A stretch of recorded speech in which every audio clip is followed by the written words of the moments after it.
Ganto nga guys ang pagluto ko ng pansit dito sa Japan. At dahil nauuso ngayon yung mga overload na pagkain, kaya ginawa ko na rin siyang pansit overload. At maaga nga rin pala ako guys umuwi ng bahay galing sa trabaho dahil may nagpadala sa akin na isang regalo na ang laman ay mga anime action figure. Kaya tara, samahan mo ko.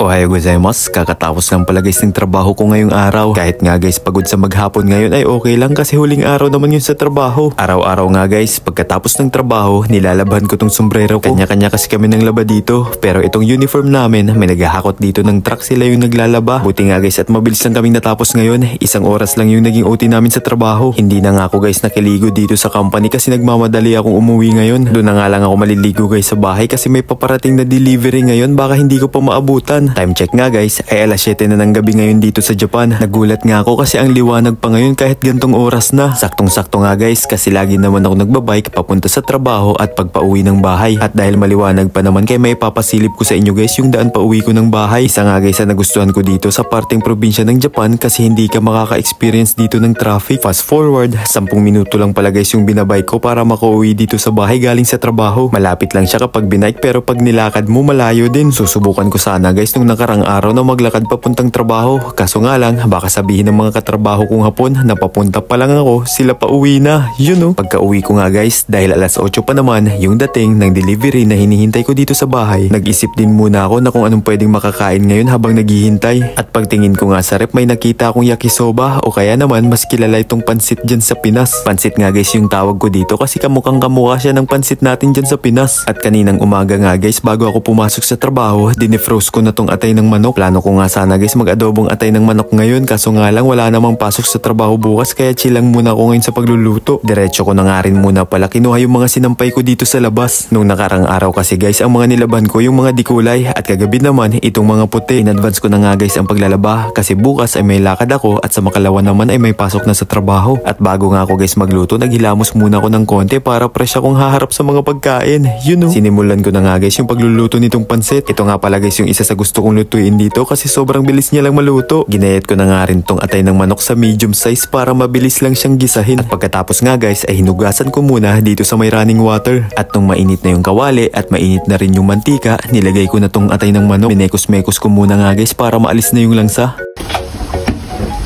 Hi.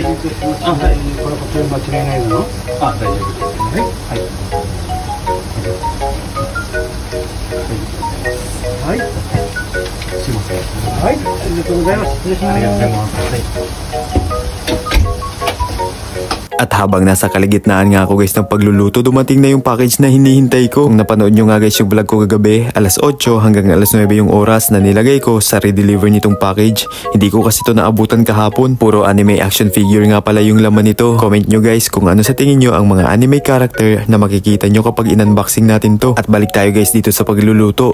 Nung okay na nga yung atay ng manok, nilagay ko na rin itong natira ko ditong meatball. Sa mga andito nga pala guys sa Japan na mga nagtatanong kung saan daw ako bumibili ng mga ingredients ko, sa Gyomusu pa lang naman ako guys bumibili. Ang ginagawa ko kasi guys dito sa Japan, minsan kapag day off ko, nagwi-window shopping ako sa mga supermarket dito. Tapos dun ko minsan nakikita yung mga ibang ingredients na pwede kong magamit sa sunod kong pagluto. Pagkalagay ko nga ng ibang seasonings, nilagyan ko na rin ng yakisoba sauce at oyster sauce. Mekos-mekos lang para mahalo yung lasa. Tapos dinagdagan ko na rin siya guys ng konting tubig. Mekos-mekos ulit, tapos tinakpan ko na para mabilis ang pagkulo. At nung luto na siya guys, saka ko na nilagay itong yakisoba noodles. Sa pagmamadali ko nga guys sa pagluto, kinamay ko na lang din siya kasi ako lang naman yung kakain. Tinansya ko lang pala guys yung nilagay ko na yakisoba noodles. Pag nagluluto kasi ako wala nang sukat-sukat yan, tansya-tansyahan lang.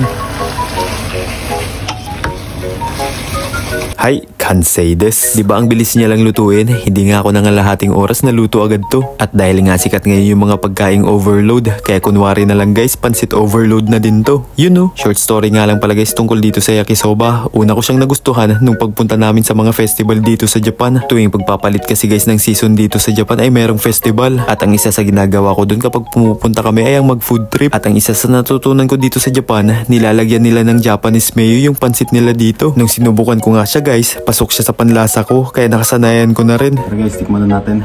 Itadakimasu.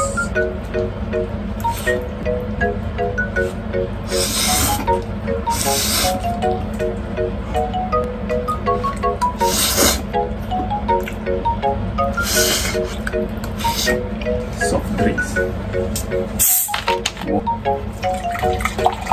Kampay.